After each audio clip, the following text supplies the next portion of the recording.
Hi Patsy, it's Mike.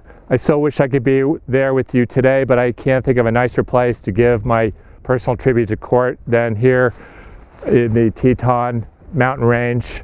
For those of you who don't know me, I'm Mike King. I'm a lifetime friend, dear friend of Court's. And I've known Court since I was 9 years old, living in a small town along the Hudson River outside New York City called Briarcliff Manor. I like to call it Mayberry by the Hudson because it was a special place in our lives. And I knew Court, obviously, for those of you who knew Rip, he was Rip's best friend. And so Court has also been my best friend too.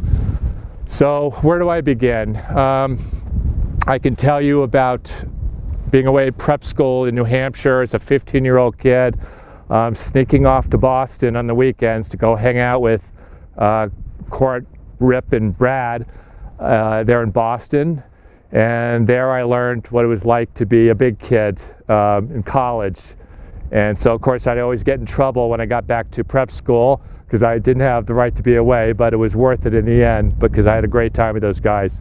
Court always taught me about the latest in music, so I always knew what the coolest music was at the time because Court would always keep me in the loop on the music scene, which I would then take back up to my little prep school in New Hampshire, and I'd be the big guy on campus because I knew the best music.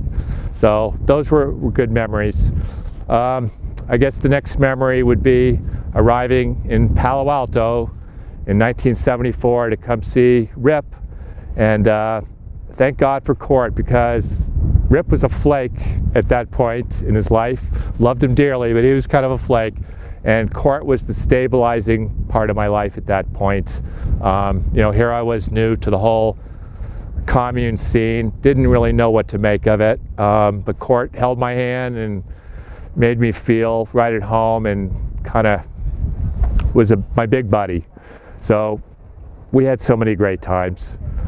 I guess where would we go from there? Well, I moved on. I moved up to Oregon, but my heart was always back at Black Mountain and Palo Alto area, but Court was my stabilizing force. And as I told Court recently before he passed on, I said, Court, you make it so hard to be your friend. Here you live in the center of the high technology industry, and you've decided that you'd have nothing to do with it. You never had an email, you never had a cell phone, you never texted, but you relied on the old good technology, the landline phone. So I always knew I could get you, but you made it difficult. But I loved you, brother, and you were such a positive force in my life, and those of us that knew Court knew what a loving soul he was, and so grounded, and so sincere and honest. He was loyal and true blue. You knew what you're going to get with Court, and we loved him dearly. I loved him dearly.